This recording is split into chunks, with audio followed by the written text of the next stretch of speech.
Salut à tous amis, c'est Azami. J'espère que la lumière n'est pas trop dégueulasse. Il est tard, 21 minutes, tout ça. 21h16, ouais, il est pas tôt. Du coup, nouvelle vidéo aujourd'hui de livre pour vous présenter Le Vilain Petit Canard des Comptables Lundi aux éditions Ada. Je crois qu'on voit strictement rien. J'ai pas plus de lumière. Ça craint. Du coup, ce livre, ça fait longtemps que je l'ai. Ça fait un moment que je traîne. J'ai commencé les vacances à Toussaint, les vacances de février, j'en ai terminé une journée dans ces 50 pages, c'était assez rapide. Ouais, c'est plusieurs mois que je traîne et j'ai vraiment du mal à accrocher. Du coup, je voulais les résumer comme d'habitude. Un informaticien orphelin, aspirant à une vie plus palpitante, qui ne trouve que le réconfort dans les jeux vidéo. Une intrigante voisine, aux mystérieuses sorties nocturnes. Une bande de marginaux dirigée par un personnage controversé se faisant appeler Démon. Un ex-club clandestin oscillant, un passage vers l'antichambre de l'enfer.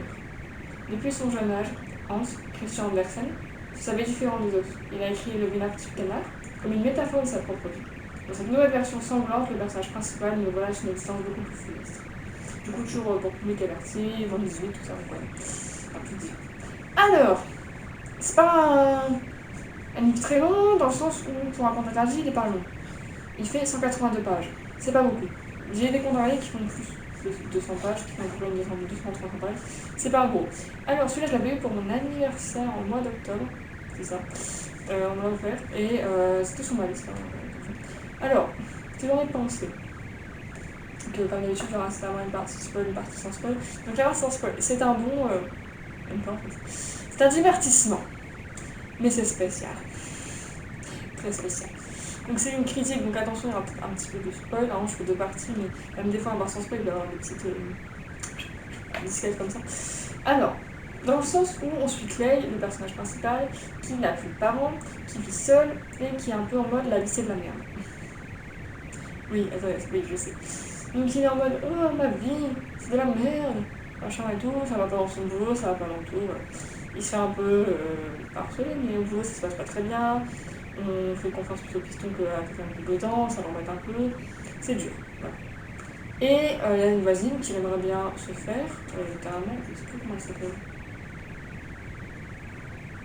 Isabella. Moi j'avais quand même pas joué de pif où il y avait son nom. Isabella, et il a un peu de bagage, j'aimerais bien la dragouiller, mais il sait pas trop. Enfin, donc voilà. C'est grosso modo l'histoire.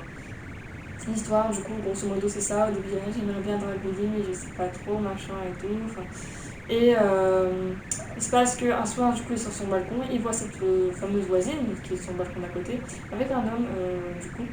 Cet homme lui donne une carte avec un rendez-vous dans le club, clandestin, il est spante, on reste tout le temps, machin, c'est que pour ce soir, machin. Du coup, le mec, il se dit, ouais, bah j'ai rien à faire ce soir, hein, je vais y aller. Hein. Du coup, il y va, et c'est un bordel, alors c'est très glauque, je veux bien préciser. Le plus difficile n'est pas à prendre à la légère, c'est extrêmement glauque, extrêmement, avec beaucoup de champs, c'est vraiment bizarre. Ok. C'est pas le bouquin que je vais mettre entre toutes les mains. Et le problème de ce bouquin, c'est que vraiment dans ce nightclub, c'est que c'est très très glauque. Et en fait, si tu veux, c'est un nightclub en fait, qui est fait pour récupérer des victimes et les transformer en vampires. Voilà. Du coup, la voisine est vampire.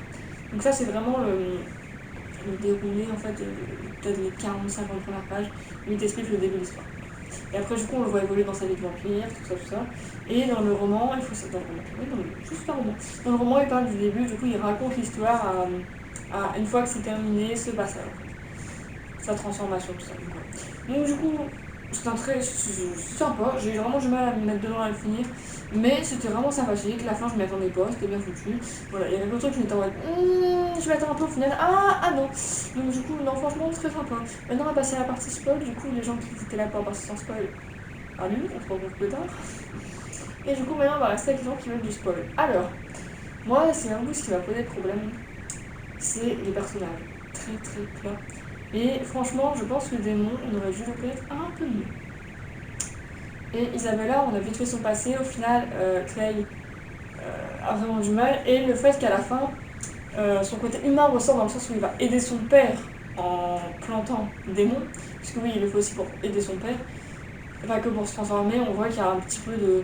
Il voit jeter son père et tout, il va aider son père. Je trouve que ça n'a pas été très bien retranscrit, dans le sens où là on voit qu'il a encore une partie d'humanité. Avec Isabella, il n'a plus part d'humanité. Plus aucune. Alors que c'était la fille qui voulait mais qui voulait en fait, tout simplement. Ça, j'ai trouvé ça vraiment très très bizarre. Alors après, il y en a qui vont dire oui, mais la fin c'était vraiment juste la ruse. Je suis pas sûre, je pense qu'il y avait vraiment une part d'humanité dans la manière dont c'était écrit. Si je reprends un peu. Et voilà, comme par hasard, au moment où Démon lui dit à son père, n'est-ce pas ironique que le vampire responsable de la mort de ta femme soit aussi celui qui t'abordera avec son sang cette nuit, le déclare-t-il. Comme par hasard, c'est là que son instinct se déclenche et qu'il va niquer Démon. Donc, je suis pas sûre qu'il avait plus d'humanité du tout à ce moment-là. Et tout simplement, j'ai vraiment trouvé ça bien foutu, mais ce que je comprends pas, il y a quelques incohérences, tu vois, genre à la fin du bouquin, du coup il est devenu le vampire le plus puissant, machin et tout, c'est le dernier des, je sais plus trop quoi, il prend la place du démon. Mais il connaît que dalle en fait, hein. Il est même pas foutu de se planquer.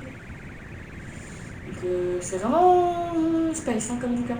Vraiment c'est sympa, mais c'est un peu, à la fin tu te dis ouais mais en fait ça et ça et ça, et t'as aucune réponse. Et ça, c'est vraiment un truc qui te rend un peu dans les contemplés, c'est souvent le cas malheureusement. C'est pour la chose, il y a des trucs en mode et ça, et ça, et ça. En fait, non. Là, Clay est attachant, mais c'est pareil, on ne connaît pas grand chose de sa vie. On ne connaît rien. Par exemple, si je le compare à. À quoi je pourrais le comparer? À Peter Pan. On a eu un background sur son passé, son passé hyper long, d'enfant, machin. Et je comprends le personnage, même si le méchant, je le comprends. C'est pareil pour. Les autres personnages de ce bouquin, ils étaient tous très bien creusés quasiment, on avait leur passé un petit peu, machin. C'était vraiment bien foutu. Là, j'ai un peu du mal avec le passé, parce qu'il n'y a pas de passé, en fait, on nous dit juste qu'il est orphelin et que c'est tout, que c'est les grands-parents qui l'ont élevé, et qu'il a changé de nom, c'est tout ce qu'on sait, et voilà. Sinon, gros big up pour le concierge, j'ai vraiment kiffé les personnages du concierge, je l'ai adoré, parce que je m'attendais pas du tout à la fin à revoir. Quand il y a eu le truc dans l'appartement qui a dit, je savais que tu m'en j'ai fait putain, c'est le concierge. Je m'en souviens, j'étais un peu en mariage, je fais, ça c'est sûr, c'est le concierge. Mais je m'attendais pas à ce que le concierge essaye de le buter et qu'il lui dise qu'il veut le surveiller, qu'il est désolé. Parce que du coup, ça rapporte de la profondeur de ce personnage. Abraham, oh là là, mais qu'est-ce que je l'aime.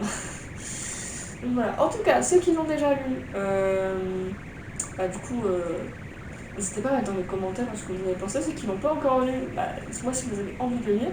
Ceux qui l'ont déjà lu, est-ce que vous avez eu le même problème que moi? Est-ce que vous avez eu du mal à le terminer aussi? Est-ce que vous aussi vous avez eu du mal avec la fin, en fait, avec le fait de sentiments, pas trop sentiments, humains, pas trop humains?